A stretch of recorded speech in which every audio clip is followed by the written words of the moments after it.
Okay, so this is an evening where I have been waiting for a long time on Over the Line with Neil. As always, I'm Neil again, your host and dost.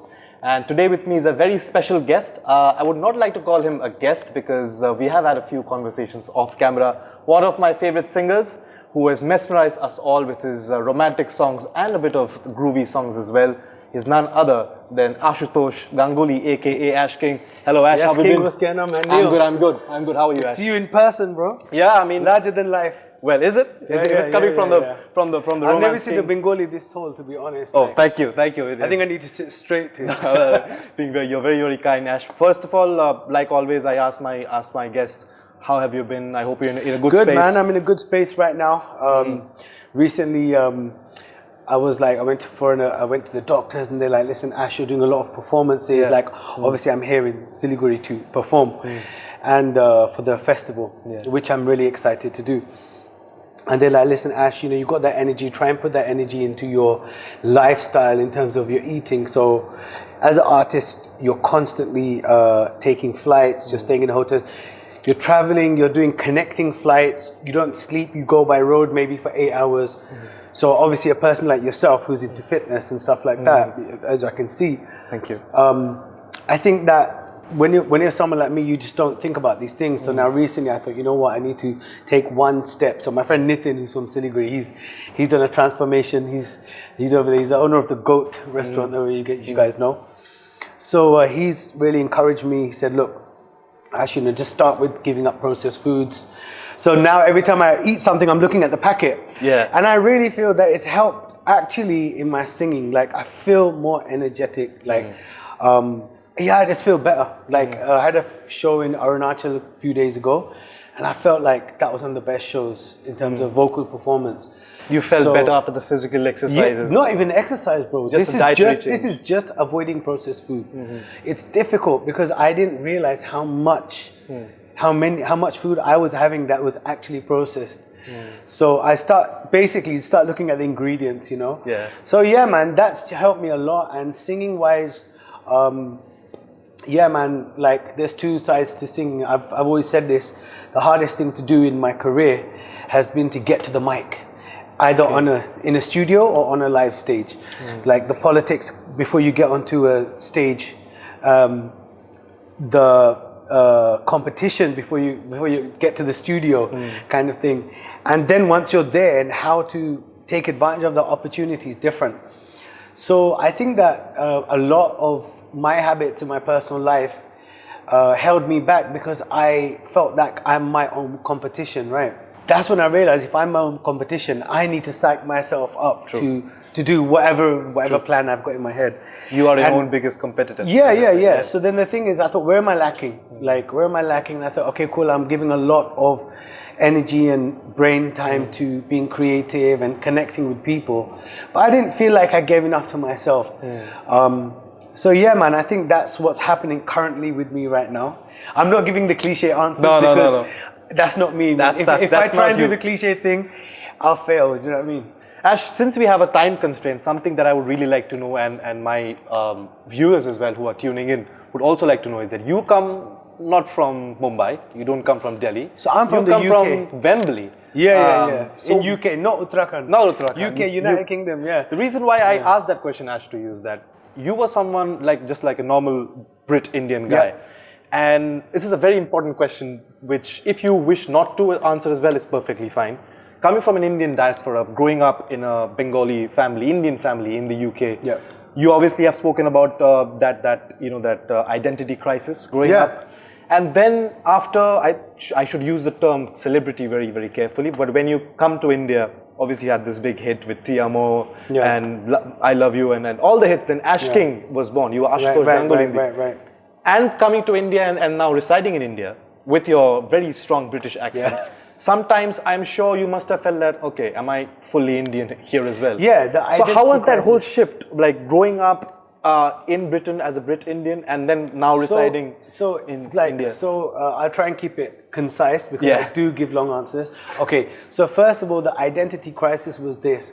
As I'm growing up in England, I didn't have many people. First of all, I'm half Bengali, half Gujarati. Okay. My mom's from Kenya, not from India. Okay. My dad, he's Kenya, well-traveled. sorry to cut to Kenya, Nairobi? Is your mom from Nairobi? Nakuru, yeah.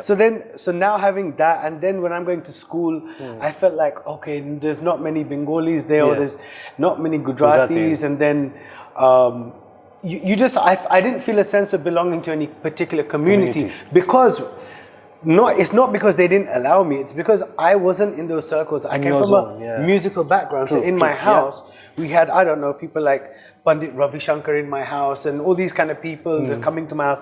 So it's a very different upbringing. And you're distant relative to the great Kishore Kumar as well. Yeah, but these are people I never met. This is like my dad's second cousin. But actual people who came to my house. So when you're a child growing up, you don't know what's going on. You're like, hold on, who am I kind of thing.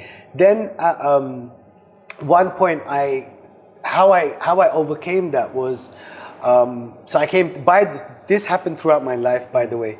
I came to India randomly. I was invited by Mr. AR Rahman. And then I felt like, cool, now I'm here, like, am I a singer now? Because I didn't even know I'm a singer because I haven't learned singing. I'm a dholak player, I play percussion. So I tried doing independent music in England and I didn't really know what I was doing. And then I came here and then, anyway, from identity crisis, it went to, what do you call it? The other one, imposter syndrome. Okay, in India. In India. So because I didn't know what this fame thing's about. I'm like, bro, I'm just Ash. You know what I mean? Like, what's this fame thing? So then I realized it's like a job where you have to be this figure that people look up to, and they don't really... It's like, you didn't know it was that intense. Yeah, they're not really listening to you. They're just hearing you kind of thing. And you have a responsibility to be a role model. Did you feel suffocated at times? Not suffocated. I just felt like, okay, is this what I'm supposed to do? I thought I'm supposed to be a singer. Singing's what I enjoy. You're suddenly the celebrity. Yeah, that's the thing. So then I realized that some people, like, as a job, I'm doing it. People pay me to be a celebrity. Like, in my head, I'm like, no, pay me to sing because I love singing. I'm good at it. But they're like, nah, man, you're a celebrity. We have to pay you to be. So then I think that that's the whole thing, you know, that's happened. And then I think I've just become more used to it. But at the same time, when I switch off from music, I totally switch off and I'm just Ashutosh Ganguly. Ashutosh Ganguly, yeah. Ash, when you came to India unexpectedly, obviously it was like a fairy tale. He was called to India by the great AR Rahman. You obviously wasn't expecting that. You recorded 3 songs. All 3 songs obviously blew up like anything. But you went back to England before it got released. On that flight back to England, did you ever think that, you know, I've made it? I was just thinking about the I Love You song. I was just thinking about that song because I was in my head, I could just remember that song. Out of everything I recorded, I thought, okay, did you have a feeling that's gonna blow up? I was told that it's going to be a big song, but they said, look, we can't guarantee it, but 99%. So that got my hopes up high because it was the first time. And then, when it came out, it's like, wow, it actually came out. And then it blew up after that. And now when I look back, I was like, wow. When I see a new singer now who gets a new song, I kind of like smile thinking, you guys are going to feel this kind of thing. Arijit Singh had a big role to play in... Arijit Singh, he's the one that recommended me for I Love You. He's the one that recommended me to sing Te Amo. And this is when he was not Arijit Singh. Yeah, I mean, he was assisting Pritam at the time, and I owe my career to a few people. I could say first of all, Mr. AR Rahman, and then secondly, joint second, I'd have to say Pritam, Arijit Singh, and Salman Khan. That's crazy. You know, we have to really appreciate Ash over here since he's being at the top of his game right now, being Ash King and not Ashutosh Ganguly. It's something like a costume that sometimes the people wear. It's really funny, like Ash is short for Ashutosh. I'm still Ash. And then I went through a phase where I thought, okay, this Ash King thing is fake. But no, it is me. I am that guy as well. I am the guy who's singing. So then I had to learn to accept compliments. And it's like when it's your birthday and everyone's singing happy birthday. You're like, what do you do? You just sing like this. So that kind You're getting all the attention. But I think it's about learning how to receive, accept and which is cringe. It's difficult. It is. There's probably some reels about it. And for people who are not aware of why Ash King is Ash King, in the UK, since I have myself spent a bit of time over there, there's a term like over here we call like boss or bruv. It's like king, hello king. King, Like in the start of the interview, even you called me king as well. It's a normal thing. It's a normal thing. So Ash King. So does a bit of that Ashutosh Ganguly, the little Ashutosh Ganguly from Wembley, is still alive in you even today? Yeah, man. Of course, I still listen to old music that I used to listen to when I was growing up. Bengali music, in fact. Really? Yeah, yeah, Okay. yeah. So my favorite top artist, when I was growing up, I used to listen to cassettes. So there was Haimanti Shukla, and there was my father's music, and then there was some Cliff Richard stuff in there. There was Wow, this that's random crazy, music I was yeah. listening to, and then as I grew up, I listened to different music, R&B and all that kind of stuff. Early R&B. You were really influenced by So R&B. gospel. Yeah, I was in a gospel choir. Yeah, so that influenced me a lot because it disciplines you on what not to sing sometimes. Yeah. Blind love. Even though I oversing sometimes. Love is blind. Yeah, love is blind. Beg Yeah, your yeah, pardon. yeah. Since then, I've been following Ash. There have been two singers which me and our friends, we have been following. One was Arjun, also from the UK, and one was Ash King, the king right here. And actually, as we had a chat before, there's very little to understand the song. Later on, I got to know the whole concept behind it. Right. Is that a true story? Yeah. While we were, so I had come back from a holiday, and my friend had come back from his holiday. He was in Nigeria, and I think we went to Thailand. And that year, all we heard was Akon everywhere. So me and my friend Ramsey at the time, we're like, bro, we and you are singing and we're doing all these moves, and this guy's just singing like this, and we're like, what are we doing? So we said, let's make some songs. So we made one song called, I can't remember that song, Take It Easy. And then I said, look, I want to make something a bit more like, cheesy. R&B, cheesy. Yeah, cheesy. No, it was all cheesy. It was all cheesy, but it was like a bit of the desi spice in it, I wanted to, no, I just wanted to, I said I want to make something with just a bit more, what I thought was cool, but it was definitely cheese when I look back. But where did the whole Arabic So then what happened was, I said, look, so the other guy, he's Arabic, I'm Indian. So I said, let's put a bit of Arabic, bit of Hindi, right? And the rest English. So what happened, he said, okay, I'm going to make the music, you start making the song.